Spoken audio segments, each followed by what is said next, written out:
The only U.S. military base in the Indian Ocean could vanish. The Philippines openly mocks Xi Jinping, and the explosive final letter from China's purged number 2 general. That and more on this week's China News Headlines. Welcome to China Uncensored, I'm Chris Chappell. Well, bad news, friends.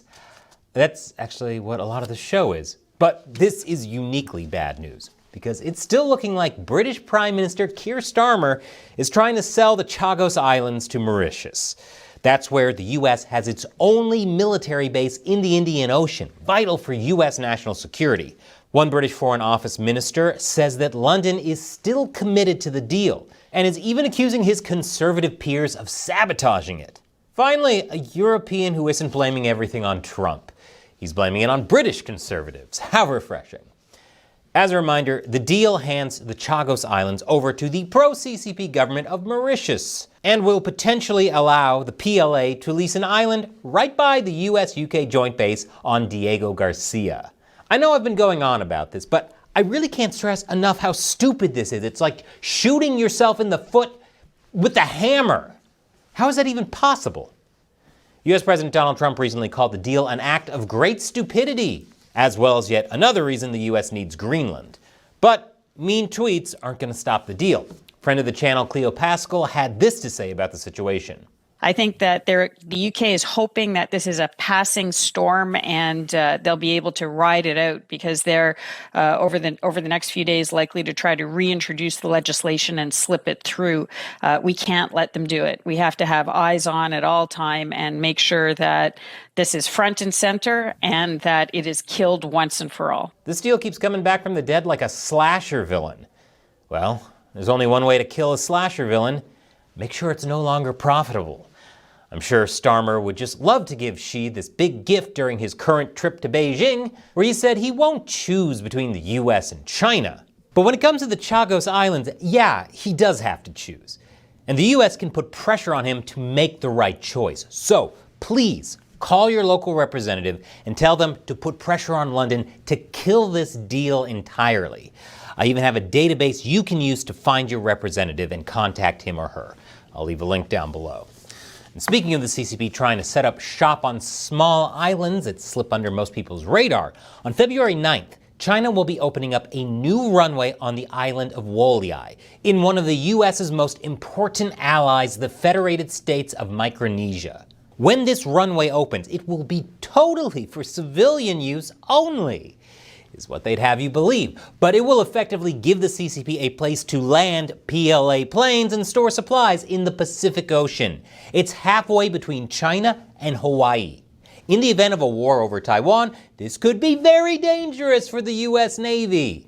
The US should have stopped this project a long time ago, because our special agreement with that country gives us the right of strategic denial. And yet not only has the US done nothing, the US isn't even planning to send a single representative to see what's happening. Contact your representative about that too. People really need to stop shooting themselves in the feet with hammers. Xi Jinping notoriously does not like people making caricatures out of him. He was furious when people started comparing pictures of him and world leaders to Winnie the Pooh. So I think Philippine Coast Guard spokesperson Jay Tariella knew what he was doing when he posted a picture of himself giving a presentation at a Philippine university, and well, you can see. Unless you're just listening to this while doing other things, don't you know your life is slipping away from you? Focus on one thing at a time and breathe. Namaste. The Chinese Foreign Ministry summoned the Philippine ambassador to China to lodge a complaint over the caricatures of Xi Jinping. So again, this kind of thing really bothers him. Please don't look at or share these images. But there is some good news and very different news when it comes to China and the Philippines. Both countries launched a joint rescue operation after a ship sank in the South China Sea. Last Friday, a Singapore-flagged cargo ship carrying 21 Filipino crew members ran into trouble at the Scarborough Shoal, which is one of the places the CCP and the Philippines have had frequent clashes over. China sent 2 vessels and aircraft for surveillance in the area and rescued 17 of the crew, although 2 died. More of this energy, China. The surviving crew were returned to the Philippines afterwards. So, are the Philippines and China finally patching things up? Is there hope for humanity?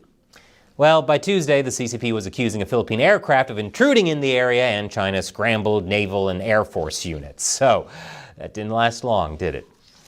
A new study has found that China emits Australia's annual carbon output every 12 days, which kind of punches a hole in all the praise Canadian Prime Minister Mark Carney gave China for its green initiatives. And China has shown incredible leadership, with President Xi's historic commitments to peak emissions by 2030 and to decarbonizing the Chinese economy by 2060 at the latest. Yeah, that aged about as well as people living in China's smog-covered cities. Peru's interim president is embroiled in a scandal over secret meetings with Chinese businessmen. Well, I should say allegedly, since there isn't any definitive proof of him meeting. Just kidding. There are videos of the president secretly meeting the well-connected Chinese businessman Yang Johnny Zhihua, with the president wearing a hood over his head. Yep, nothing says you don't think you're doing anything wrong like going out in public dressed like the Unabomber. Zhihua prosecutors also say that another Chinese businessman, Ji Wu Xiaodong, was at one of the meetings. Fortunately, he's an upstanding member of, just kidding again, he's been accused of being part of an illegal timber trafficking network and was even placed under house arrest for 2 years, which raises questions about how he ended up visiting Jerry at the presidential palace. Jerry apologized for giving rise to suspicions and doubts about my behavior by the way he was dressed. But just hours later, another video was posted showing a second meeting with Yang, who, by the way, was forced to close one of his shops in Lima's Chinatown for selling unauthorized goods. Jerry claims that his meetings were meant to coordinate a celebration for the anniversary of Peru's friendship with China, and says this is a smear campaign by the political opposition meant to force him out of power. He's refusing to step down, even though the opposition is trying to impeach him. But given Lima's history of political corruption, something tells me there's more to the story regarding these meetings. The craziest part of this to me is how he only apologized for his outfit. Hopefully the fashion police won't be the only police knocking at his door. Poland is banning Chinese cars from some of its military bases, which is a great idea. Can we officially make the British the butt of all the Polish jokes from now on, since they've been showing themselves to be far stupider lately? Israel recently did the same, citing fears about the way these vehicles can monitor and gather sensitive data. Which, yeah, they can. They're basically mobile computers. The Polish Defense Ministry says, and I swear that this isn't a lead into a Polish joke, that it's working on broader measures to stop any Chinese cars from entering any of the country's military bases. If you know World War II, it's not a surprise why Poland would be sensitive about authoritarian regimes creeping into their country. The left-wing activist group Code Pink is advertising its community trip to China. And naturally, they're claiming that people can cut through propaganda and see the real China. Because when I think real, I think carefully coordinated, heavily monitored, state-sponsored trips. Yep, as authentically Chinese as the Olive Garden is authentically Italian. But this is totally coincidental and has nothing at all to do with co-founder Jody Evans' marriage to Neville Roy Singham, a Shanghai-based CCP-linked socialist billionaire who allegedly spreads Chinese propaganda. Why is it the billionaires who are socialists? Singham has ignored a congressional subpoena to discuss his China-funded activities, which is leading to more action from Congress. We've even sent myself and Chairman Comer a letter to the Treasury Department asking them to freeze his assets, of which we will be following up when we get back to Washington. Yes, freeze his assets, kick his assets, turn whatever consequences you can come up with sideways and stick it straight up his candy assets. Seems like Singham is starting to enter the FO phase of FAFO, right along with the CCP in Arizona, where the Senate president has proposed a foreign adversary fraud office to pursue fraud claims against CCP companies and tech. You know, it's about time someone took on CCP influence in the US. After all, they're like a slasher villain. They'll keep coming back until it's no longer profitable. And finally, China's so-called civil war just got a lot weirder. Recently, the second most powerful man in China, General Zhang Youxia, was purged, leaving the top of the CCP's military devastated. She has purged almost all his top generals. Well, now we have a new twist, because this is supposedly an open letter from Zhang Youxia that was meant to be released in the event he got arrested. People have been going nuts about this. And you know my take? It's fake! Fake, fake, fake, fake! I swear, what is it with this guy and rumors?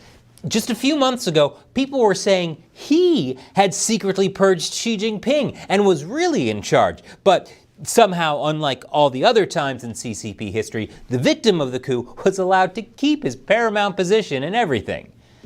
And this is just as stupid. There is 0% chance this is real.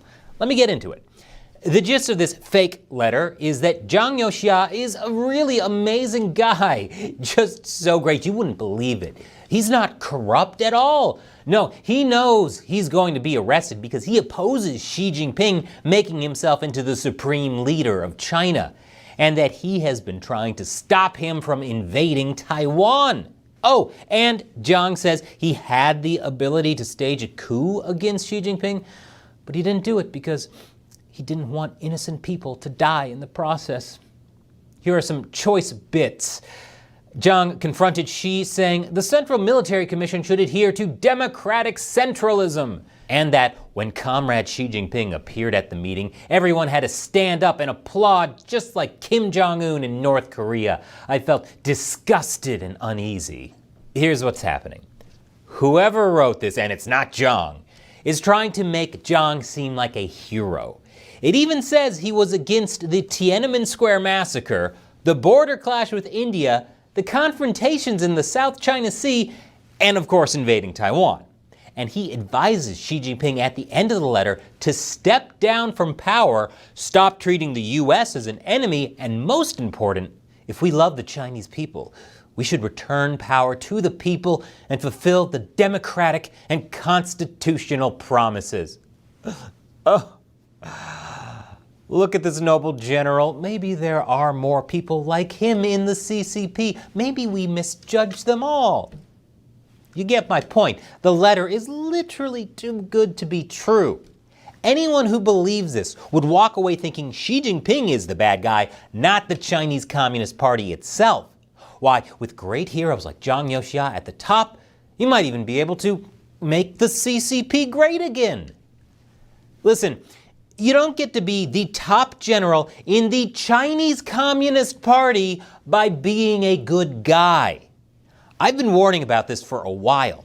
Xi Jinping has enemies, and their best bet is to try and trick people into thinking the decades-long problems of the CCP are really just about one guy. Get rid of him, and we can get back to investing in China again, while their military continues to grow using the money we give them. No. There's only one hope for a better China, and that's a free China. And let me give you one other warning, one about how you get your information about China. There's a lot of grifters out there, and the CCP uses disinformation like this letter and bots on social media to change the narrative. Why, according to the head of product at X, China floods X search results with porn every time there's political unrest to keep Chinese people from being able to find true information. I've actually endured this many times, and yet I remain undaunted.